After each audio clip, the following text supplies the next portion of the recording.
What's up, design family, and welcome back to another episode of Fittdesign TV. So glad to have you back on the channel.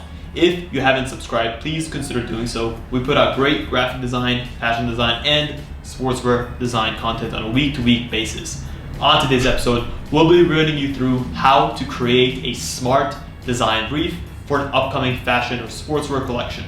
Going into a new collection can be an overwhelming task. There are a lot of unknowns on where you want to begin and ultimately what your final destination is going to be. Well, with this smart brief, you're going to know who are the people accountable for this collection, what the key deliverables are going to be, what is your target, and ultimately what the timeline that you want to set will ultimately be.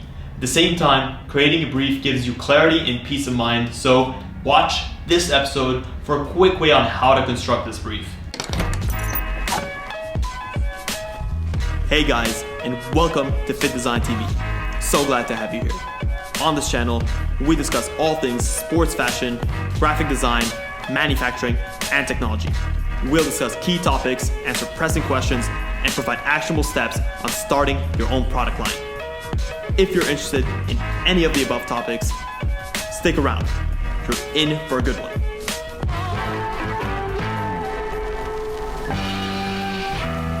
When creating your design brief, we'll want to look at the SMART acronym. The SMART acronym can be broken up into the 5 letters, and each of these letters will signify a specific characteristic that you'll want to give your brief. We'll start off with S. S stands for specific. It's important to clearly identify the company or the target client. Whether you're designing for another company or you're designing internally, it's important to list who the end user or the end beneficiary of this design brief is going to be. M. M stands for measurable. Measurable relates to the clear and specific numbers that you want to relate towards the final outcome. Whether that's a specific date or those are specific revenue figures that you want to hit, make sure that your measurable items are in check when it comes to your design brief. A. A stands for accountable. It's important to unpack the workflow and to determine which of the different team members is going to be responsible for each of the diverse tasks. By having clarity over who's doing what, that will allow you and your team to stay accountable and ultimately make sure that everyone is getting the job done the correct way and moving the collective towards the end goal or the end vision. R. R stands for relevant. It's essential to be crystal clear about the type of customer that you're targeting and ultimately which section of the market you're looking at. At the same time, make sure that the direction you're headed in terms of who you're targeting is relevant to your brand positioning and the direction you want to take overall. T. T stands for timely in this case. It's important to be extremely clear about what your deadlines are and provide a detailed plan on how you're going to meet these deadlines. By having this type of structure, this will ensure that you hit your targets every time on every collection. Now that we've looked at the key components of a smart design brief, we'll take you guys through a real-world example of a design brief using the different fields that we'll outline. We'll use the urban sportswear brand Spectre as an example to run you guys through the key components in every field that you'll want to include. We'll start off at the top with the project name. In this case, it'll be called the Spectre Men's Urban Sportswear Fall Winter Collection. Next, we'll look at the date issued.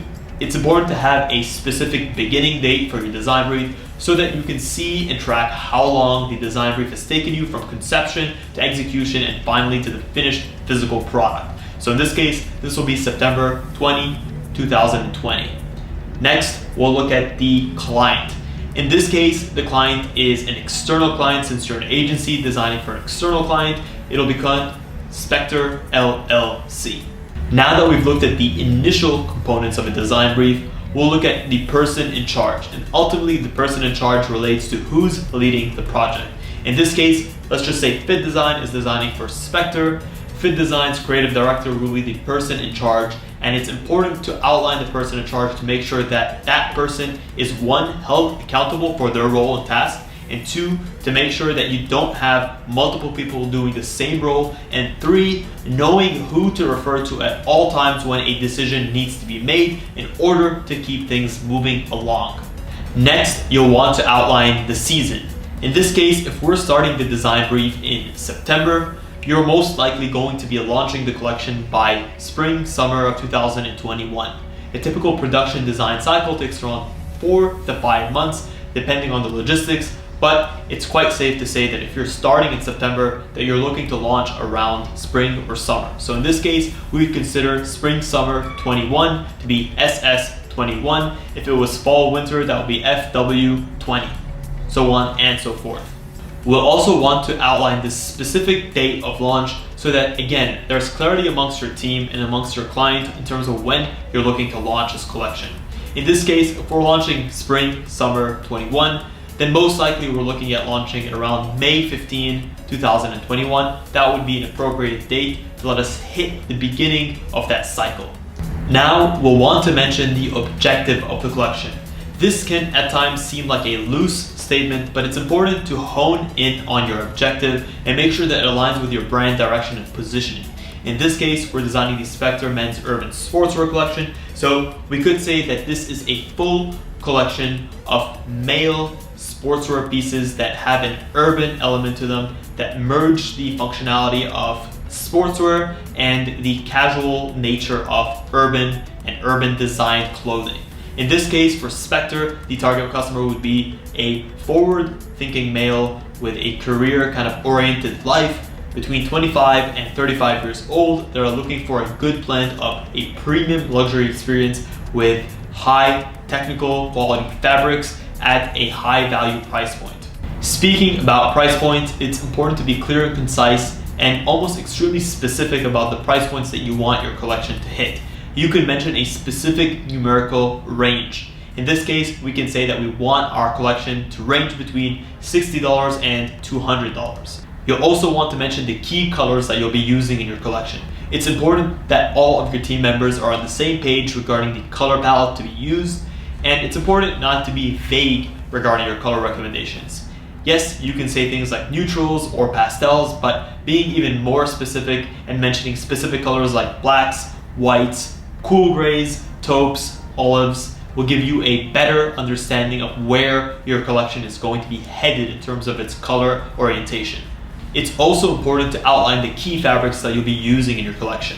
When looking at fabrics, you can split them up into different categories. For example, you can look at the fabrics related to things like your bottoms. For bottoms, we could say we want nylon spandex blends in plain weave textile constructions. Then we could look at lightweight tops. For lightweight tops, we could say blends of technical polyester and spandex. We want to look at adding functional elements such as sweat wicking and anti-odor with a single knit jersey textile construction.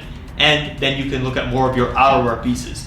For your outerwear pieces, you can mention that you want a double face fabric, one with a brush on the inside to keep warmth and to give the garment a more luxury and a more elevated feel, and on the outside a slick technical finish that's going to be water repellent or at least water resistant. So it is important to give a clear outline of how you want your fabrics to feel and how you want them to function. It's also a good idea to give key design requirements. So what does that mean? This can be things regarding the visual aesthetic and look. You could say things like push technical features, pockets, sharp lines, or curved edges. At the same time, you can say things like you want very boxy shapes or streamlined shapes or tapered shapes. This is an idea of giving an overall visual aesthetic palette to your collection. You'll also want to look at your quantities. When it comes to quantities, split them up in terms of product types. So you could say things like, I want 3 tops split across 3 styles each, and these 3 tops will be split into 3 product types. For example, a short sleeve t-shirt, a long sleeve t-shirt, and a tank top. Then you can also look at, I want 2 outerwear items. So I want 1 pullover hoodie and 1 zip up cadet collar hoodie. And then I want 2 bottoms for my collection, split across a lightweight jogger and a nice 6 to 7 inch inseam running short. And finally, you'll also want to mention your key presentation requirements. Having clear and concise presentation requirements will give you and your team the tools that are needed to stay on the same page, to keep moving towards the end goal, and to know at each stage how you're going to be presenting the garments and the designs to each other visually. So in this case, you'll want to look at adding things like mood boards, theme boards, color boards, material boards, and then overall development boards. Maybe you have 2-dimensional sketches or 3D models and renders, whatever you and your team need to get on the same page and to create a collection that matches your visual aesthetic and the overall vision for the brand, you need to be upfront about and make sure that you're delivering these presentation requirements time and time again. That's pretty much it, guys, when it comes to creating a smart design project brief. Hopefully you can see the value that it can bring to your business, and I cannot recommend it enough. It's a great way for all of your team to get on the same page and to give you a clear and concise way to get to your end goal with as minimal wastage as possible. If you guys enjoyed this more business-oriented video, please let us know in the comments below and let us know what types of videos you want to see next. We always try to listen to you guys and to give content that we know you want to see. Thank you once again for tuning in to Fittdesign TV. Until next time, stay awesome.